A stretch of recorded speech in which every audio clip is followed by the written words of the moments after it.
Bienvenidos una vez más a clases de Ciencias Sociales. Hoy estaremos analizando la historia de la economía. Las clases pasadas habíamos visto qué es el concepto de ciencias sociales y habíamos indicado que es un conjunto de disciplinas que se encargan del estudio de las relaciones humanas.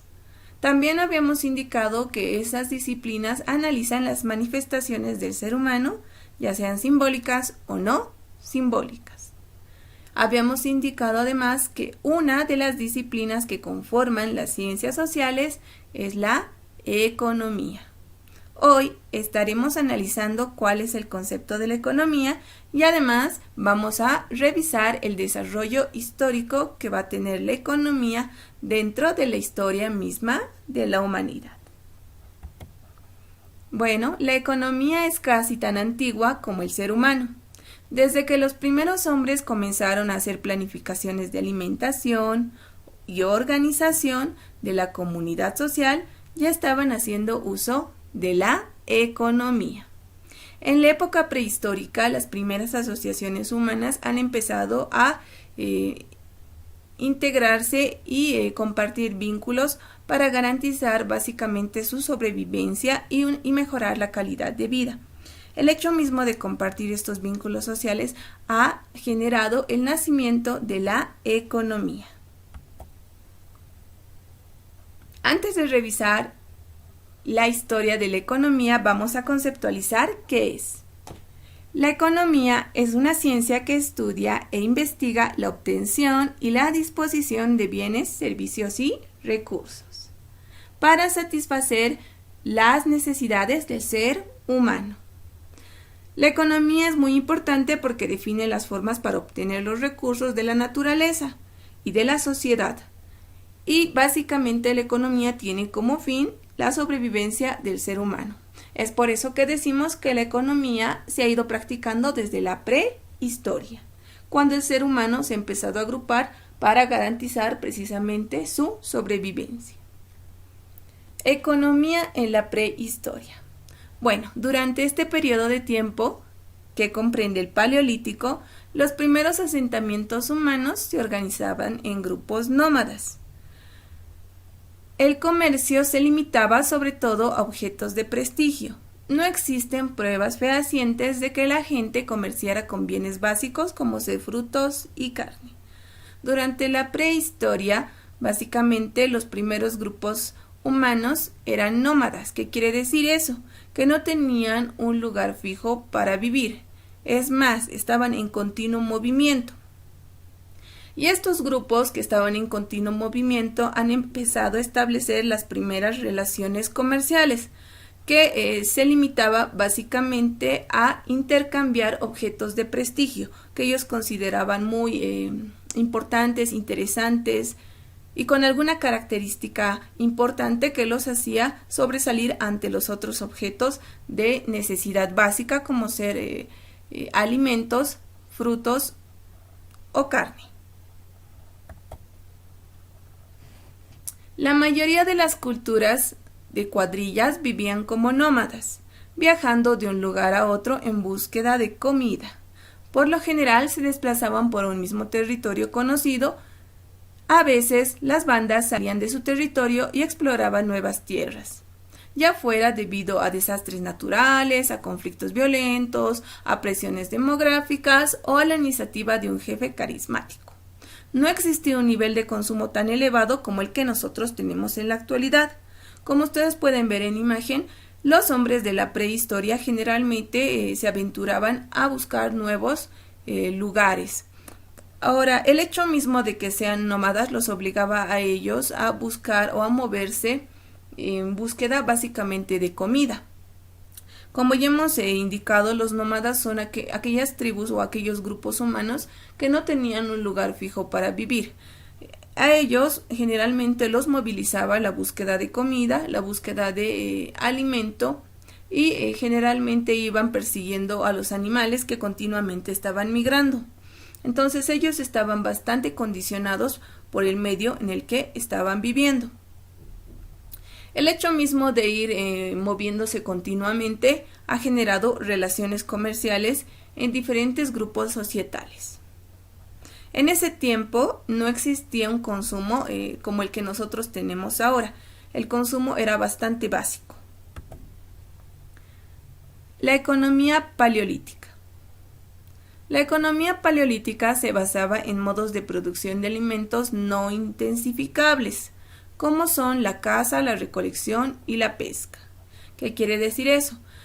Que la economía paleolítica trataba de satisfacer las necesidades, pero satisfacía estas necesidades con la práctica de la caza, la recolección y la pesca, sobre todo necesidades de alimentación.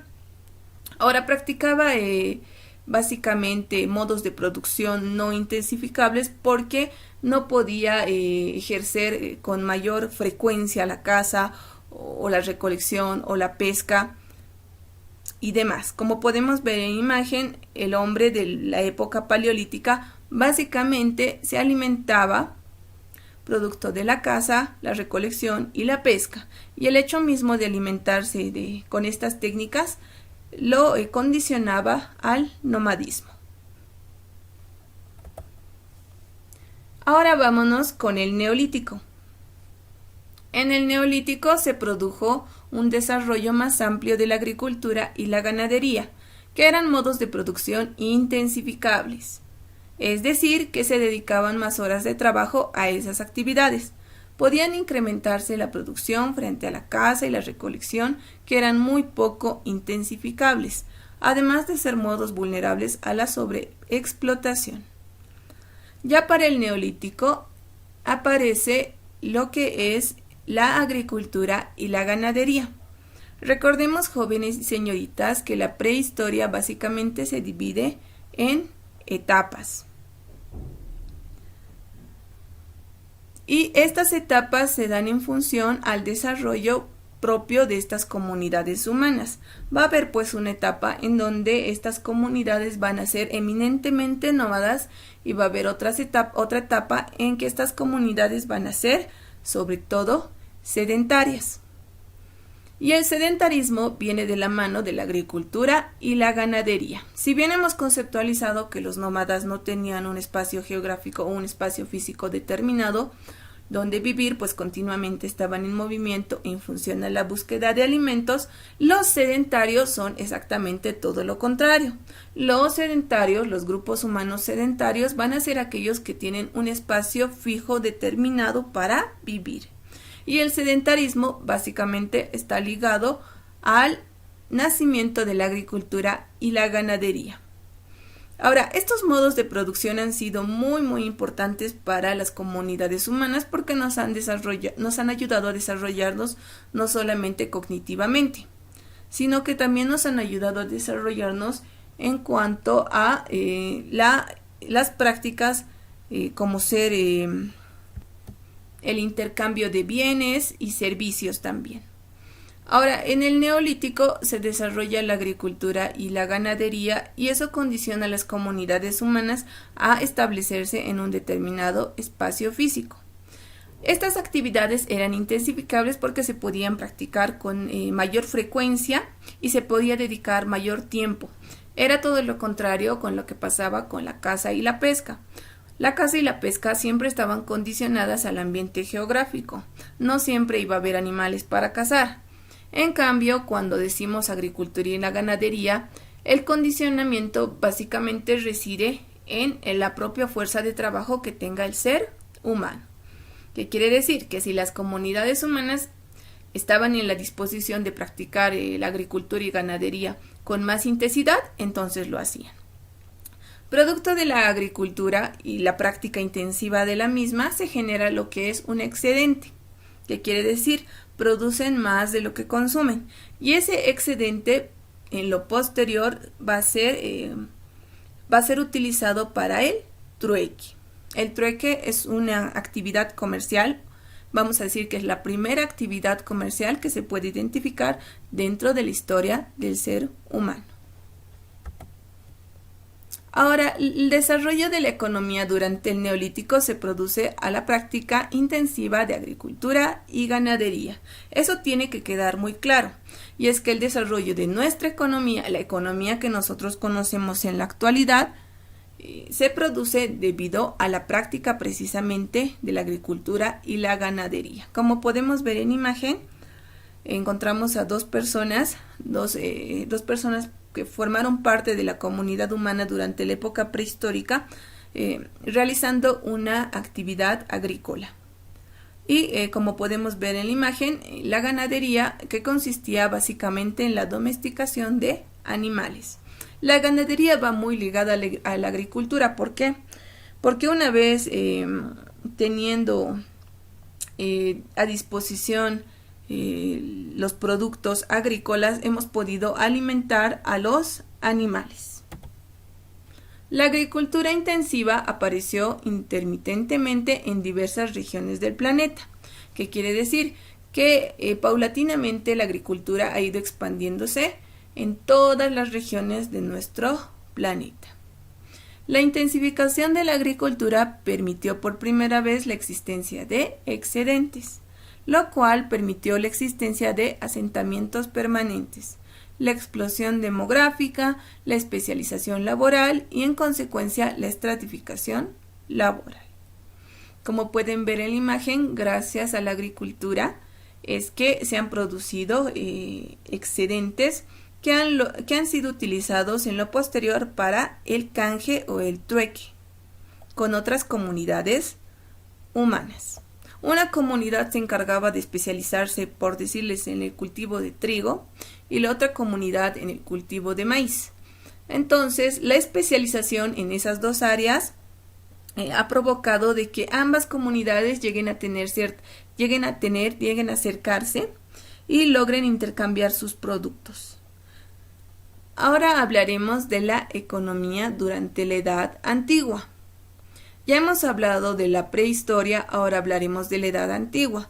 Me gustaría aclarar antes de avanzar la economía antigua, esto de la prehistoria, Edad Antigua y demás, etcétera, etcétera, para que conozcan un poquito acerca de la división de la historia. La historia se divide en dos etapas, la etapa prehistórica y la etapa histórica. La etapa de la prehistoria básicamente se refiere a los primeros asentamientos humanos. Ahí vamos a hablar del Homo sapiens, ¿ya? Vamos a hablar del Homo habilis. Y la edad, en realidad la prehistoria comprende básicamente antes de la invención de la escritura. Y la historia, que sería lo que estamos viendo ahora, Edad Antigua, Media, Moderna, Contemporánea, corresponde a tras la invención de la escritura. Ahora, aclarado ese punto, hablaremos ahora de la historia de la economía durante la Edad Antigua. La economía del mundo antiguo era esclavista. Una de las características que va a tener la economía antigua también es que van a destacar los imperios de Mesopotamia, Egipto, Persia, India, China, Grecia y Roma. Para ese entonces, estas civilizaciones antiguas ya se habían constituido. Ha habido muchos factores para que estas civilizaciones antiguas logren alcanzar el nivel de desarrollo que han tenido. No solamente la invención de las ruedas, sino el manejo de metales como oro, hierro, acero, que ha logrado constituir a estas civilizaciones como una de las más importantes. Ahora, estas civilizaciones han adquirido un modo de producción básicamente esclavista. ¿Qué quiere decir? Prácticamente obtenían el trabajo gratuito. La organización social estaba asociada a su economía. Se caracterizó por un sistema jerárquico de clases sociales inmutables, con poca o nula movilidad social.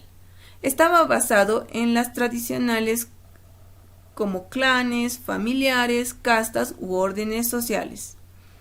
Básicamente, la economía antigua se basaba en unidades tradicionales como los clanes familiares. Esta economía antigua estaba ligada íntimamente a la economía esclavista. Durante la economía antigua, el sistema agrario de bajo o nulo crecimiento económico era preponderante, porque no había inversión o ahorro. La riqueza no se convertía en capital, o sea, era una economía bastante básica. y no existía un crecimiento económico de ninguna de estas civilizaciones. Si bien han logrado expandirse territorialmente de forma bastante significativa y culturalmente también, económicamente estas civilizaciones antiguas no han logrado crecer porque no tenían la cultura del ahorro. Las castas sociales de estas civilizaciones que hemos mencionado estaban muy ligadas a la economía. Durante la época antigua, la dimensión del mercado era reducida. Se limitaba a la comercialización de excedentes y de productos de primera necesidad. Todo lo que se producía en exceso era comercializado.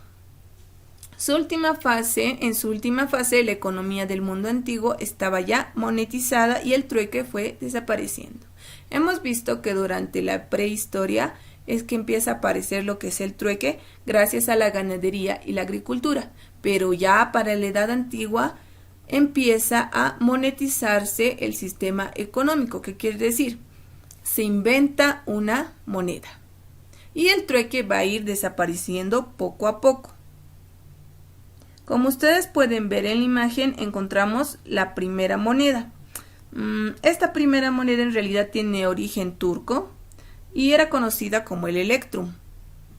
El leoncito que ven en la imagen es conocido como el león de Lidia. Esta en realidad es la primera moneda del mundo, podríamos decir. Sin embargo, previo a esta moneda, vamos a decir que es la primera moneda que se constituye de fundición de metal, era oro y plata. Pero sin embargo, cabe recalcar que en realidad el primer objeto considerado como moneda era una especie de conchas que han tenido origen africano.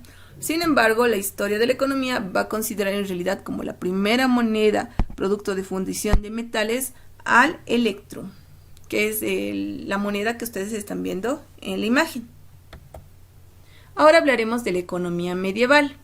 Hemos hablado de la economía en la prehistoria, basada en la ganadería y la agricultura y el trueque. Hemos hablado de la economía en la Edad Antigua, que básicamente era igual, bastante básica, pero algo importante que se ha dado durante la Edad Antigua es la monetización del sistema económico, como hemos podido ver, y que carecía totalmente de una cultura de ahorro, hemos visto. Ahora hablaremos de la economía medieval. En China occidental, el sistema económico romano evolucionó a una sociedad básicamente agrícola, en el que la tierra se constituye la fuente primaria de riqueza y poder. Se practicó el feudalismo y sus diferentes variantes. Durante la Edad Media, la China fue a muchos aspectos tecnológicamente superior a Europa y tenía una economía más grande que involucraba redes de intercambio mayores que las existentes en Europa. Durante la Edad Media, jóvenes y señoritas, lo más importante o lo que se consideraba como la riqueza fundamental ha sido la tierra. Ahora, en ese tiempo, una de las economías que va a destacar sobre todas las economías mundiales va a ser la economía de China. Por ejemplo, Adam Smith, por ejemplo, decía que China en realidad se constituye en un país laborioso, cultivado, fértil y en la actualidad también es considerado así. Entonces, en la Edad Media no va a ser diferente. China va a sobresalir sobre todas las economías del mundo. Lo más importante de la Edad Media, jóvenes y señoritas, es la emisión del primer papel moneda. Durante la dinastía de Song se generalizó el uso del papel moneda. Eso contribuyó a la economía durante los inicios de la Revolución Industrial China. Numerosos inventos que tuvieron una importancia crucial durante la Edad Moderna en Europa tuvieron su origen en China. Por ejemplo, estaba la pólvora, el papel moneda como tal, el cañón, la brújula, la imprenta, etc. Sin embargo, quienes le dieron un mayor impulso a estos inventos fueron los imperios europeos. La China durante la Edad Media ha sido el país que ha sobresalido económicamente ante los otros países. Vamos a decir que una gran potencia económica, producto de que en esa región del mundo se daban grandes inventos que eran utilizados en toda Europa.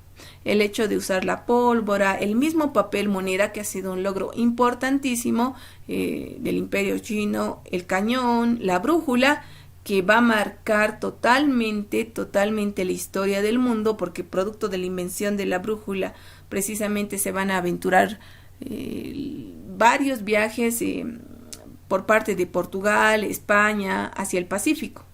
Y en lo posterior se va a dar el descubrimiento de América, gracias a ese invento que es la brújula, ¿no? Y ahora, como podemos ver en imágenes, es el papel moneda impreso durante la dinastía de Song, y ha sido uno de los aportes más importantes en la historia de la economía durante la Edad Media. Pasaremos a la economía moderna y hablaremos un poco de la economía contemporánea. Como ustedes han podido ver, en la Edad Media ya se había dado el descubrimiento de la invención de lo que es la brújula y demás inventos que habían contribuido a que tanto Portugal como España empiecen a aventurarse mar adentro. Entonces, el tener la brújula ha sido muy, muy importante y ha cambiado el destino del mundo. Y creo me atrevo a afirmar que en realidad estos inventos son los que han posicionado económicamente a la China en su momento. Ahora, durante la economía moderna y contemporánea, la historia de la economía moderna y contemporánea, vamos a identificar un suceso muy importante, que es el descubrimiento de América. La historia de la economía mundial cambiará con el mercantilismo.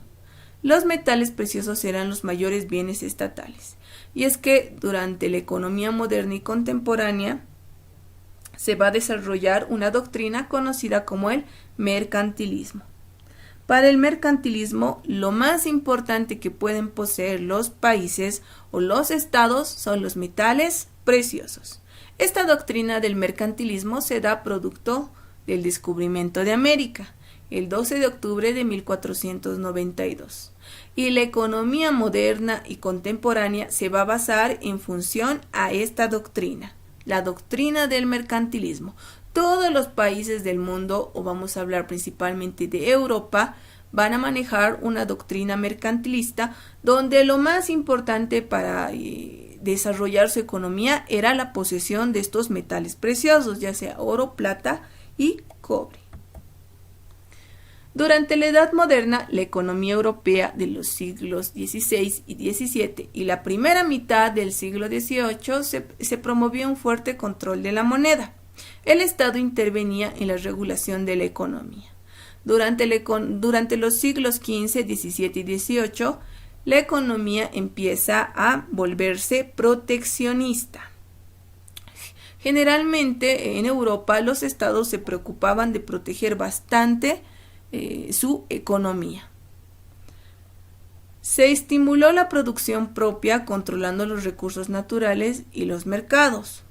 Empieza a haber una mayor cultura de cuidado de la economía de los países.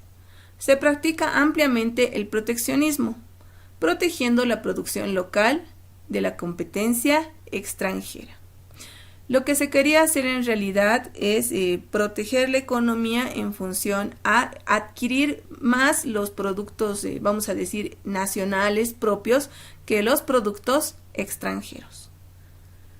Se subsidió empresas privadas y se impusieron grandes aranceles a los productos extranjeros.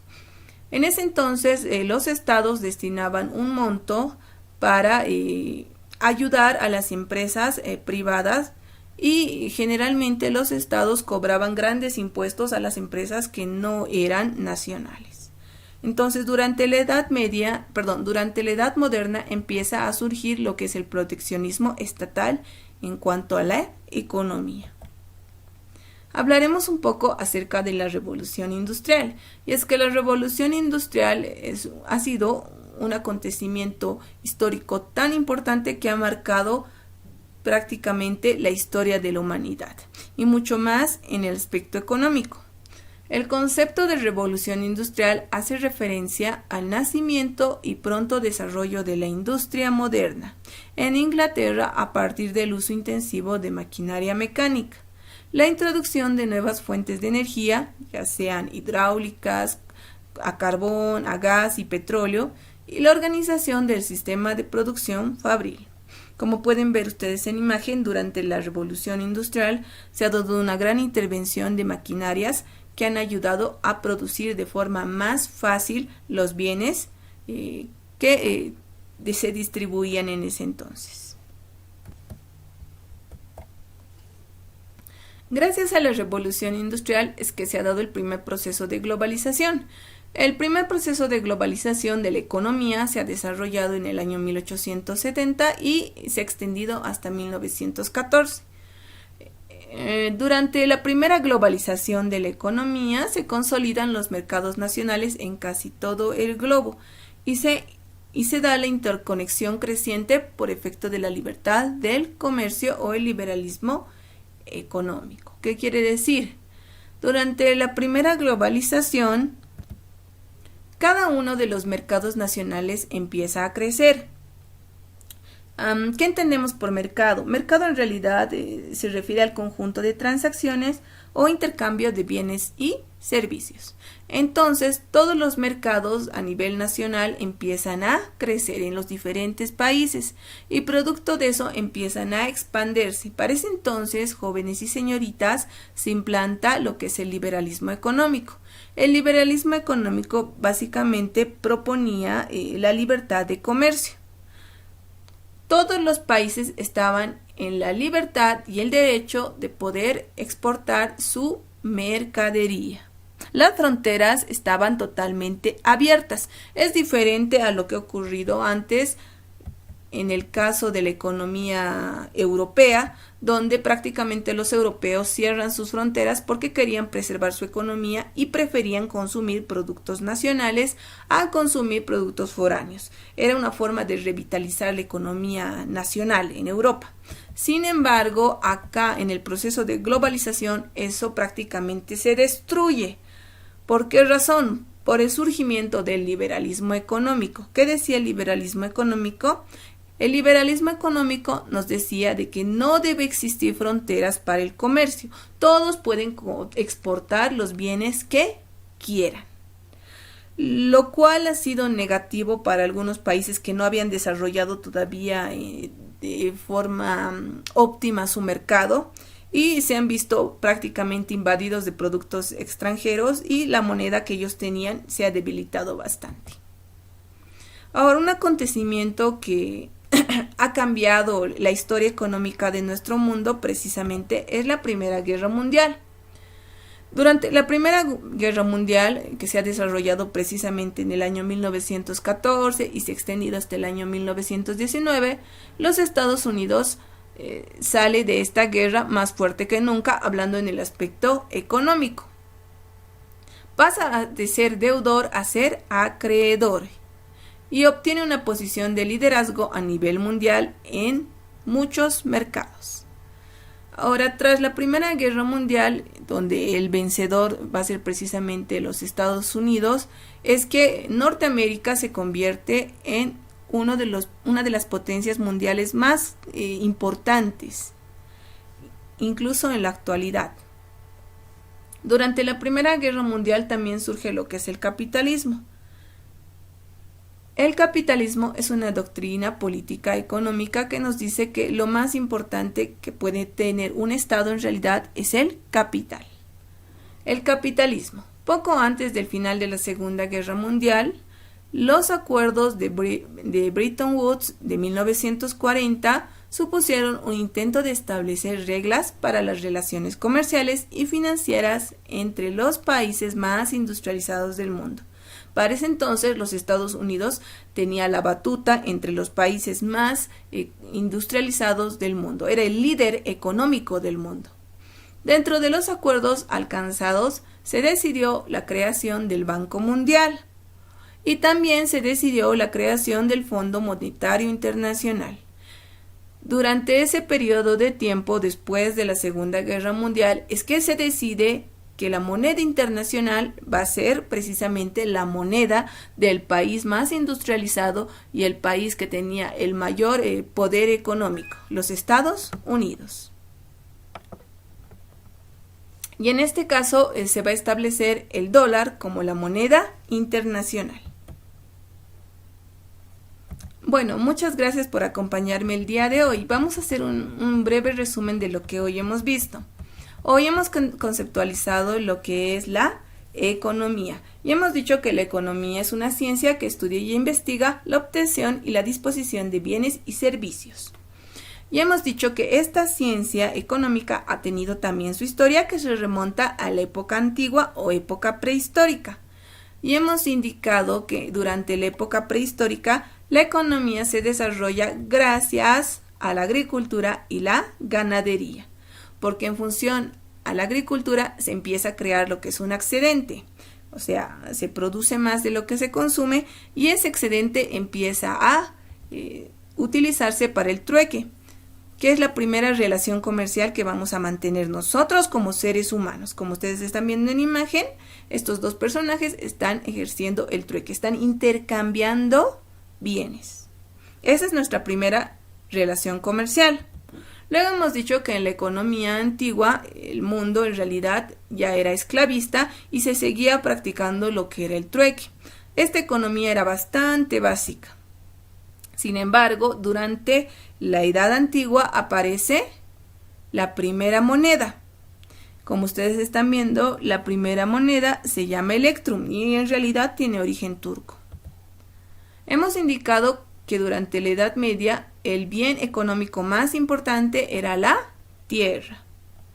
Ya hemos indicado que en la Edad Media China fue el país en realidad que más se desarrolló y hemos indicado que también China ha aportado con la invención del papel moneda. También hemos hablado de la economía en la Edad Moderna y hemos indicado que durante la economía en la Edad Moderna empieza a aparecer una doctrina conocida como el mercantilismo.